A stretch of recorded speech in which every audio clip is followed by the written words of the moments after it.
Coaches Association of Uganda, and he's also a scholar of public health. And he's here to dissect everything about water safety and drowning prevention. How are you, Coach Alan? Fine, thank you. And thank you for having me on this channel to share a little insight on drowning prevention, water safety as a public health concern. How is that season taking you, the wet season? We call it rainy season, wet season. It is a rainy season. Of course, there is a change in weather. Of course, with Uganda having drowning cases, between 3,000 to 3,500 people that drown annually, I think this comes in handy and right at a good time where we need to educate the public out there about drowning. Wow. Just to give us a little bit of statistics, on average, 8 to 9 people drown every day in Uganda, which In is a big Uganda statistic. alone? Yes, in just Uganda alone. Globally, it's at 320,000 people that drown annually. That is globally, but in Uganda, it's 3,000 to 3,500, which is about 8 to 9 people that drown every day. Every day. And And these these are ratios, only the reported cases. and these are only the reported cases, with 16% of these cases accounting for children between 5 to 14 years, and about 38% accounting for children 15 to 29 years. Wow. So yes, the toll is really high. And now I'm scared. I should be careful as I walk in this rainy season. Oh, Well, we want to talk about water safety and drowning prevention. These are all big words. What is water safety? well, water safety refers to the knowledge, skills, behaviors that can help prevent accidents, injuries, and drowning in or around water. And these involve being aware of water hazards, making safe decisions. Safe decisions could be wearing life jackets when you're boating, or using a ferry or a ship. It could be supervising children near or around water. For example, swimming pools at the beach or beach parties. It could be boat cruises. It could be at home, boreholes. It could be what else do children engage in? Playing in the rain, flooded areas, and of course, understanding how to respond to emergencies. Okay, so basically anything near water. Yeah, anything near water. And of course, water safety is not just about swimming, it is about staying alive and safe whenever we are near water bodies such as lakes, rivers, ponds, wells, wetlands, name it. So it's broad, It is but broad. now we want to focus on drowning because we want people to stay alive even within the flooding areas. Is drowning water safety or just a component of water safety? And what is drowning? Drowning is just a component on water safety. Water safety is a bit broad because if you say water safety, it goes beyond just drowning. It will tap into, let me give an example of water up to drinking standards. That is all water safety. Okay. But if we bring it down to drowning, drowning itself is basically a set of actions or education and safety measures put in place to reduce the risks of drowning before incidents happen or before they occur. So basically, drowning prevention itself focuses on proactive strategies such as learn to swim programs, water safety education, safe boating for fishing communities and people who are traveling, probably using ferries, ships, boats, and of course, supervision of children and public awareness campaigns. Okay. So when you talk about learn to swim and then sensitization of swimming, what is to a layman who does not stay near a water pond or any water source, do they have risk of drowning?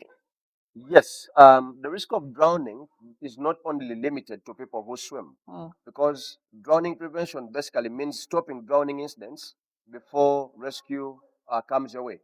However, if we look at the statistics, like we mentioned earlier on, you will notice that the people who are prone to drowning, most of them are people who cannot swim.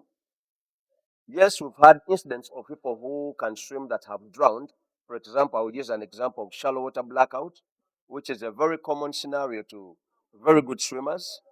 And we encourage them to always swim under supervision or swim with a buddy so that in case anything happens, someone comes to your rescue. However, drowning is silent. Mm. And What do you mean drowning is silent what I mean before we by go? drowning is silent is not every drowning victim calls or shouts for help. Why is Initially, that? what we would call initial apnea, where someone throws their hands up calling for help. It is silent because as the victim is struggling to breathe, they cannot call for help. They cannot shout for help. So that's why we say it is silent. And in it being silent, it happens so fast. Okay. So as now I'm like, sorry, I'm in the water. I'm struggling to breathe, but no one can hear me. Yes. No one will hear you because when you're struggling to breathe, you can't shout out. You can't call for help because you're only thinking about how do I breathe, because how drowning happens, because drowning itself is it's an Mm. asphyxia, or Okay. it's a blockage of the airway due to immersion Okay. or submersion of water into the lungs. Now, because this water has gone into the lungs, it's deprived you of oxygen. That means you're not breathing. And what is going to come to you is, how can I survive this? How do I breathe? So why is it silent? Instead of you shouting for help, you are struggling to actually breathe. So that's why we say it is silent and it happens so fast. Oh, so someone can really die in seconds of drowning. Yes, yes, yes. So how do I help someone drowning? But even before we talk about someone drowning, what are the different forms of drowning? Spoken about shallow drowning. What are the different forms of drowning? Well, there are different types of drowning.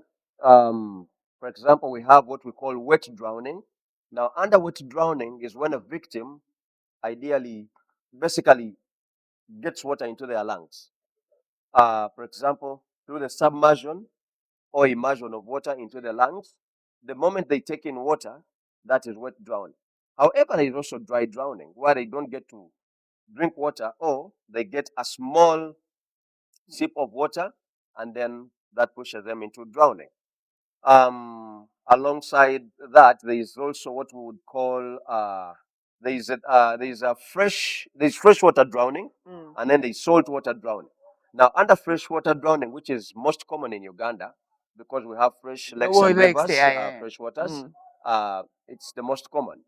However, we also have what we call saltwater drowning, and under saltwater drowning here, the victim tends to drown so fast because the salts themselves tend to drain water out of your body and skin. So Mm. you drown faster in salty water than in fresh Fresh waters. water. So I'm on the side of a pool or a water pond. How do I see that someone is drowning, yet drowning is silent? Um, One is what we call victim recognition. Okay. Now, in most times, we want to, and that's why we're creating awareness. What Okay. is victim recognition? How do you recognize a victim that Yeah. is actually drowning, Mm. or probably that is in stage 1 or stage 3 Mm. of drowning? That if you recognize one that is struggling to keep their head above the water, Mm. they are probably drowning. Under initial apnea, which is stage Mm. 1 of drowning, you notice that the victim is fighting to keep their To heads keep above them the water. above. However, like we said earlier, that most victims don't shout for Shout for help. help. And because drowning is silent, you probably find one with a head probably floating, with a head down, and and of course you will anticipate that this person is probably drowning. And we always encourage children not to fake drowning, because if it's a game, if they continue like that, the lifeguard will probably think they are drowning. So they are actually playing. So the time it gets to happen in real sense, you might think they are playing and it will happen. Mm. And because we said drowning is silent and it happens very fast, contrary to the popular belief, drowning victims do not usually shout. They Mm. don't wave, they don't splash like what we are used to, because they are struggling In to the breathe. movies, Yeah, in or the what we movies, see we in see the people movies. Exactly, yes. calling, hey. Yeah. Children can drown in less than a minute, and adults can actually drown silently in a very short time if they are in distress. So, yes, we need to take drowning very serious. And What's the risk of drowning we have right now in this rainy season? If you could explain to me, because you know where we stay, there, you know how our drainage systems are. You find water flooding, you like different things. What is the risk of drowning? And as we close this episode, so in this season of rain, the rains have started. Definitely, you know, our drainage system here in Kampala and let me say Uganda. What is the risk of drowning? Like, what are the chances that someone can really drown? Yes, with heavy rains coming up, of course, the drowning rates are equally anticipated to increase or rise because one, there is an increase in urban flow or urban runoffs of water, and of course, we always encourage people not to ride, walk, or drive in unknown waters because the danger is you're going to drive or walk into that open trench or gutter, and before you know it, it will take you all the way to Nachivumo Muse and you'll be reported as a drowning victim. Of course, with the rains again coming up, there's, of course, unsafe boating practices that are equally happening. We have children who are who are traveling from one island to another to attend school. There are broken bridges. So yes, the incidents are are bound to happen. But the question is, how do we prevent this? And I think Yeah. having a little bit of water safety knowledge is what we need to prevent such incidents from happening. And again, like I said, don't drive or walk in unknown waters. That is one. Two, learning how to swim is a number one measure that should be taken, especially by children, to make sure that at least every child learns how to swim to prevent drowning. And then the other thing could be, of course, setting up barriers around swimming pools or ponds or wells so that children are not at risk of falling into these waters because that could lead to drowning. When we started, you said learning basic swimming is also a way to prevent drowning.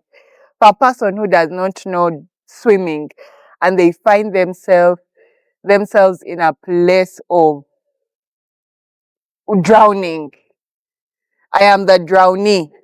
What do I do to save myself? Of course, knowledge is power, and some of the things we want to try and do through this channel again is to sensitize the public out there. I cannot swim. Can I create a personal floating device? For Okay. example, I'm using probably a boat or a ship and the boat has capsized. How do I use a jerry can, a plastic bottle, to save myself? And I think as we go forward, we'll try and have the scenarios or practicals to show our viewers out there how can I use a 1 liter plastic bottle and create a personal floating device? Or how do I use my jeans and create a personal floating device? I think way forward we'll try and do a mini skit where we can just do an actual personal floating device so that the viewers out there can learn how to create one. Interesting. Okay, I think for now, for today, we shall close it there. But first, we echo, why should someone know or why should someone understand water safety and drowning prevention? It is important for the viewers out there to know more about water safety because drowning is real, drowning is silent, and it is robbing us of so many people. Anyone can drown, no one should drown. Well, you've heard it. Anyone can drown and no one should drown. We shall close it out. We shall close the. Huh? Banai. We shall close it out for today. On that note, till next time, this is the Aquatic Life Saving channel. No, Aquatic Life Saving. Okay. That is it. Ah, yeah, yeah, yeah.